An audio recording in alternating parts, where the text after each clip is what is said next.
আজ গীতা জয়ন্তী উপলক্ষে আমি শ্রীমদ্ভাগবত গীতার সপ্তম অধ্যায়ে দুটি শ্লোক পড়ছি।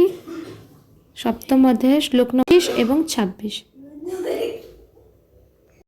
নাহম প্রকাশঃ সর্বস্য যোগো মায়া সমাবৃতঃ মূঢ়য়ং ন বিজানাতি লোকো মাম অজম্ভয়ম। আমি মূঢ় ও বুদ্ধিহীন ব্যক্তিদের কাছে কখনো প্রকাশিত হই না।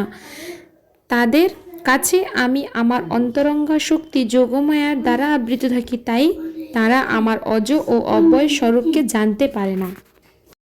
বেদাহং সমতীতানি বর্তমানানি চার্জুন ভবিষ্যানি চ ভূতানি মাং তু বেদ ন কশ্চন।